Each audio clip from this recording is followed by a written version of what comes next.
Hello everyone, how are you all? Welcome back to my class. Myself Taposhi, USST teacher.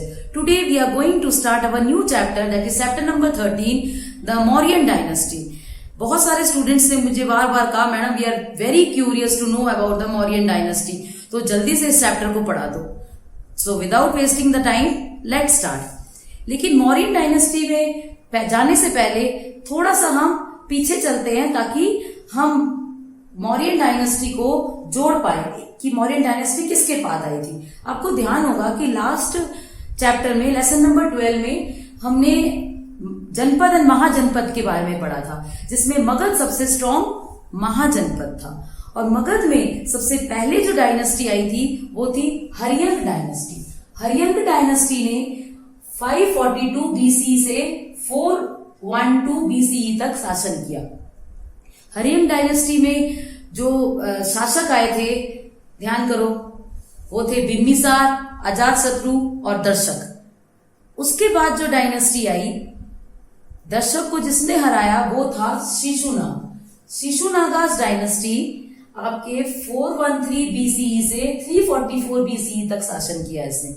इसमें जो सबसे पहला इसका जो फाउंडर था वो शिशुनाग हिमसेल्फ था, उसी के नाम से आ गया का शिशुनागास डायनेस्टी. इसमें जो लास्ट राजा आया वो था नंदीवर्धन. और नंदीवर्धन को किसने हराया? नंद डायनेस्टी के सबसे पहले राजा ने महापद्मानंद. तो नंद डायनेस्टी का जो फाउंडर था, ध्यान से सुनेंगे, वो थे महापद्मानंद. और नंद डायनेस्टी ने शासन किया 345 बीसीई से 323 बीसीई तक. इसके लास्ट राजा कौन थे और मौर्यन कैसे आए, ये अभी सस्पेंस रखते हैं. थोड़ा सा जब मैं चैप्टर पढ़ाऊंगी तब बताऊंगी कि नंद के बाद मौर्य कैसे आए. तो हमने पढ़ लिया सबसे पहले मगध में हर्यंक डायनेस्टी, शिशुनागास डायनेस्टी और नंद डायनेस्टी. नंद डायनेस्टी का फाउंडर महापद्मानंद. इसके बाद मैं बताती हूँ थोड़ी देर में. इसके बाद क्या हुआ, मौर्यन डायनेस्टी आने से पहले, before the establishment of Mauryan dynasty, जो कंप्लीट इंडिया था वो इंडिया फिर से छोटे छोटे किंगडम्स में बढ़ गया. पहले क्या था, एक बड़ा किंगडम था और वो उनको जीत के अपने ही किंगडम में मिला लिया करते थे. लेकिन नंद के बाद कोई भी ऐसा एम्पायर नहीं आया कि जो वो उसको बांध के एक साथ रख सके. तो वो क्या हुआ, छोटे छोटे स्मॉल किंगडम्स में बट गया. मौर्यन के आने से पहले जो छोटे छोटे स्मॉल किंगडम्स में बढ़ गया, तो उनमें क्यों बढ़ गया, क्योंकि उसमें डिसयूनिटी थी, उनमें एकता नहीं थी. वो आपस में ही, जो किंगडम्स थे वो आपस में ही लड़ते थे. और इसका फायदा किसने उठा लिया? फॉरेन इन्वेडर्स ने उठा लिया. जो फॉरेनर्स आक्रमणकारी थे उन्होंने इसका फायदा उठा लिया. उन्हीं में से एक थे अलेक्जेंडर, जिसको सिकंदर के नाम से भी जाना जाता है.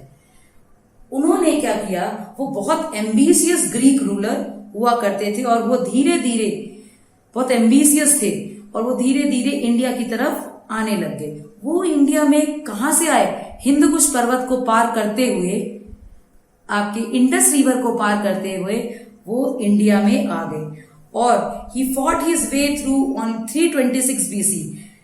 और 326 बीसी में उन्होंने क्रॉस कर लिया इंडस रिवर.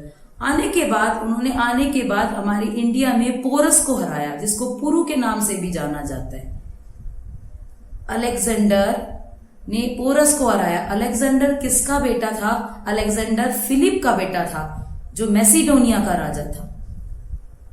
तो आपको थोड़ा सा ध्यान करना है, जो सिकंदर था वो फिलिप का बेटा था. फिलिप मैसिडोनिया का राजा था और वो बहुत ही एम्बिशियस था और वो इंडिया में अटैक करना चाहता था. और हिंदकुश पर्वत को पार करते हुए, इंडस रिवर को पार करते हुए वो इंडिया में आ गया. आने के बाद उसने पोरस को हरा दिया. लेकिन उसकी लड़ाई यहीं खत्म नहीं हुई, वो मगध को कैप्चर करना चाहता था, क्योंकि मगध एक बहुत ही बड़ा किंगडम था.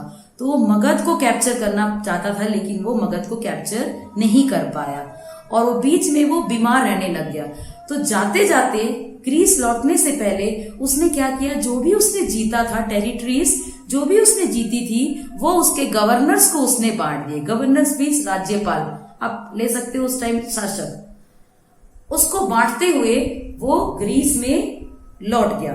और ग्रीस में लौटने के बाद अलेक्जेंडर की मृत्यु यानी सिकंदर की मृत्यु 323 बीसीई में हो जाती है। उस टाइम जब सिकंदर आया था, अब आते हैं इस टॉपिक में, वीडियो लास्ट तक जरूर देखना, फिर आपको पूरी कहानी समझ में नहीं आएगी। उस टाइम क्या था, नंद डायनेस्टी में लास्ट राजा, पहला तो मैंने आपको कहा था महापद्मानंद, और जो लास्ट था वो था घनानंद। घनानंद जो था वो अनपॉपुलर शासक था, उस लोकप्रिय नहीं था, उसको कोई प्रजा पसंद नहीं करती थी, वो अय्यासी था और वो सिर्फ धन दौलत को कमाने में ही जुट जाता था और अपनी प्रजा का बिल्कुल ध्यान नहीं करता था। उसी टाइम एक ब्राह्मण था, घनानंद के टाइम एक ब्राह्मण हुआ करता था चाणक्य, जिसको कौटिल्य के नाम से भी जाना जाता है। उसने क्या किया, भरी सभा में चाणक्य का, किसने, घनानंद ने, भरी सभा में, घनानंद कहीं पे आप घनानंद पढ़ोगे कहीं पे धनानंद पढ़ोगे, क्योंकि वो धन कमाने में ही ज्यादा फोकस रखता था, इसीलिए कहीं पे तो घनानंद GHANAND, कहीं पे धनानंद DHANAND, तो कंफ्यूज मत हो ना। वो नंद डायनेस्टी का लास्ट राजा था। उसने क्या किया, भरी सभा में चाणक्य को अपमान कर दिया, चाणक्य का अपमान कर दिया। और चाणक्य तो बहुत दिमागदार था। चाणक्य ने क्या किया, चाणक्य ने प्रण ले लिया, वाउड यानी प्रण ले लिया कि वो नंद डायनेस्टी को खत्म करके मानेगा। लेकिन उस टाइम नंद डायनेस्टी बहुत पावरफुल थी, वो अकेले ब्राह्मण होते हुए कैसे नंद डायनेस्टी को वो खत्म कर सकता। उसने क्या किया, उसने जाके वो चुपके चुपके सेना इकट्ठे करने लग गया और वो ऐसा एक बालक ढूंढने लग गया कि जो नंद डायनेस्टी को खत्म कर सके। तो उसी टाइम उसको एक ऐसा बालक मिला जिसका नाम था चंद्रगुप्त मौर्य। मौर्य कहां से आया, वो मुरादासी का बेटा था। जो मौर्य डायनेस्टी का सबसे फाउंडर, सबसे पहला राजा था, वो था चंद्रगुप्त मौर्य। और मौर्य नाम कहां से आया, वो मुरादासी का बेटा था। तो उसने जब चंद्रगुप्त मौर्य को देखा चाणक्य ने, तो उसको फील हो गया कि यही एक ऐसा राजा है जो कि नंद डायनेस्टी को खत्म कर सकता है। तो उसने चंद्रगुप्त को ट्रेनिंग देना शुरू कर दिया और उसको तैयार करना शुरू कर दिया और चुपके चुपके सेना बनाना शुरू कर दिया कि वो अचानक से उस पर अटैक करे। तो क्या हुआ, जब उसकी सेना बन गई, चाणक्य ने जब सेना चुपके चुपके बना ली और उसको तैयार, चंद्रगुप्त मौर्य को तैयार कर दिया, तो सबसे पहले उसने सिंध और पंजाब पे कैप्चर किया, सेना ले जाके सिंध और पंजाब पे अटैक कर दिया। और उसके बाद धीरे धीरे वो मगध की ओर आगे बढ़ने लगे और उन्होंने मगध को, चंद्रगुप्त मौर्य ने चाणक्य की हेल्प से मगध को कैप्चर कर लिया। अब मगध का शासक कौन बन गया, चंद्रगुप्त मौर्य। और उन्होंने किसको मार दिया, घनानंद, जो नंद डायनेस्टी का लास्ट राजा था। और चंद्रगुप्त मौर्य आ गया 324 बीसीई में।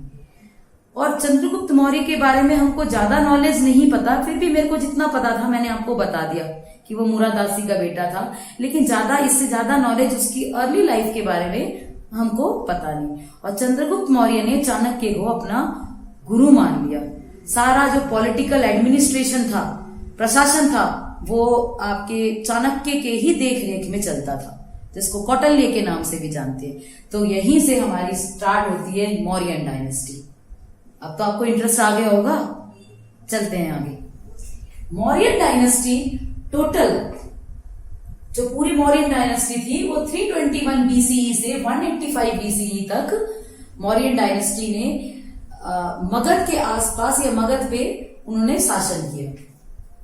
अब सबसे पहला क्वेश्चन आता है कि मौर्यन डायनेस्टी के बारे में मेन सोर्सेस हमको कहां से मिलता है कि कैसे पता चलता है मौर्यन डायनेस्टी के बारे में। मौर्यन डायनेस्टी के बारे में पता चलता है इंडिका बाई मेगास्थनीज। मेगास्थनीज ने इंडिका नाम की किताब लिखी थी। अब आपके मन में सवाल आ रहा होगा, यह मेगास्थनीज कौन था? मेगास्थनीज एम्बेसडर था। किसका? सेल्यूकस निकेटर का। ध्यान से आप करें, सुनेंगे, मेगास्थनीज सेल्यूकस निकेटर का एम्बेसडर था। और सेल्यूकस निकेटर कौन था? Who was Seleucus Nicator? Seleucus Nicator was the commander in chief of Alexander. वो अलेक्जेंडर का सेनापति था।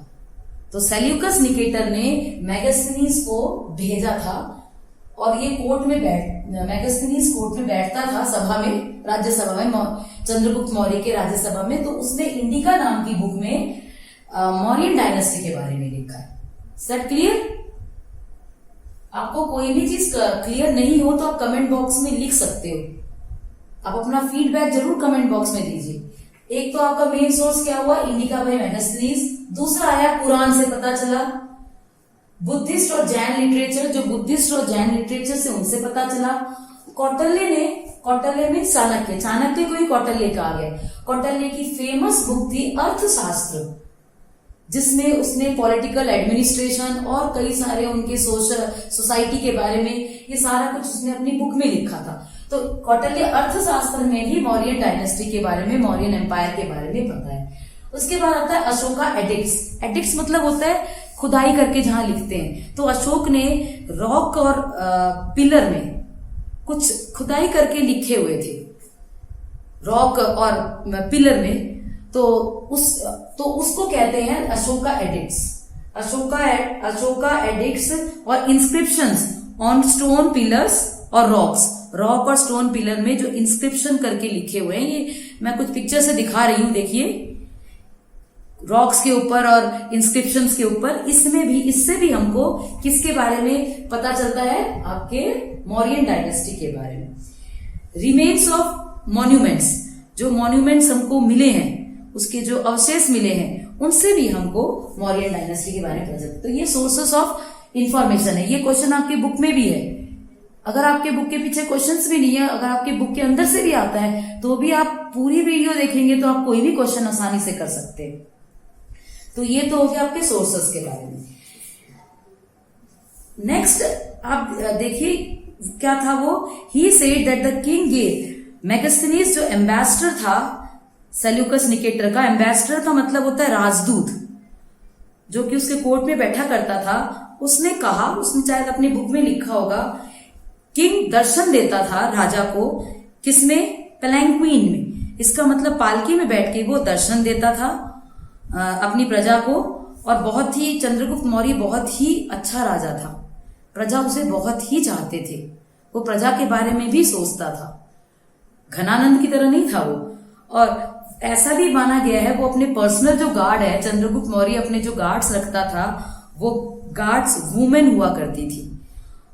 और उनको राजा खाना खाने से पहले उसको पहले टेस्ट करके, was tested by the special servants, जो सर्वेंट्स थे उसको पहले वो टेस्ट करते थे और फिर ही राजा को खाना दिया जाता था। क्योंकि उस टाइम राजा को मारने के लिए कोई भी षड्यंत्र रच सकता था, इसीलिए राजा खाना खाने से पहले उसके सर्वेंट्स चख लिया करते थे और फिर राजा को दिया जाता था। और वो अपने गार्ड वुमेन को रखता था। और इसके बाद आता है आपका मौर्यन, ये मेन इंफॉर्मेशन हो गया। अब आता है मौर्यन एम्पायर। मौर्यन एम्पायर आपका चला 321 से 297। ये 321 से 297 जो आपके बुक में लिखा हुआ है, होल एम्पायर का नहीं है, ये चंद्रगुप्त मौर्य का शासनकाल है। ध्यान करना, सबका शासनकाल अलग है। चंद्रगुप्त मौर्य के बाद उसका बेटा आया, वो मैं आपको बाद में बताऊंगी। इसका संपूर्ण शासनकाल तो था 321 BCE से 185 BCE तक। साथ साथ आप नोट डाउन करते रहो। और चंद्रगुप्त मौर्य ने कब तक शासन किया? 321 से 297 BCE तक। वो फर्स्ट रूलर था मौर्यन डायनेस्टी का, या बोल सकते हैं who established Mauryan dynasty and he was the founder of Mauryan dynasty. He extended his empire from north to south and east to west. अब देखो, नॉर्थ से साउथ तक और ईस्ट से वेस्ट तक करीबन उसने पूरे इंडिया को एक्सटेंड कर दिया था। उसने अपने उसमें किंगडम में मिला लिया था। और उसमें उसका अफगानिस्तान भी था और इसमें बलूचिस्तान भी था। बलूचिस्तान क्या है? अब मॉडर्न पाकिस्तान में है। नाउ इन पाकिस्तान, बलूचिस्तान और पाकिस्तान में है, इसको भी अंडर में कर दिया था। इसने जो अपनी कैपिटल बनाई थी, किसने? चंद्रगुप्त मौर्य ने अपनी कैपिटल कहां बनाई थी? पाटलिपुत्र में। नेक्स्ट, चाणक्य व चंद्रगुप्त गुरु। चाणक्य जो था वो चंद्रगुप्त का गुरु था, इवन प्राइम मिनिस्टर भी था, वो उसको क्या बोलते प्रधान था, और वो उसको सारे कामों में, चंद्रगुप्त मौर्य बहुत मानता था चाणक्य को यानी कौटिल्य को, वो सारे काम में, पॉलिटिकल काम में हेल्प करता था। और उसने अपनी फेमस बुक लिखी थी जो अर्थशास्त्र, उसमें उसने अपनी पॉलिटिकल एडमिनिस्ट्रेशन के बारे में लिखा था। No more today. Chandragupta Maurya के बाद नेक्स्ट उनके बाद कौन आया, इसको हम अगली वीडियो में देखते हैं। Don't forget to give your feedback. Till then, good bye.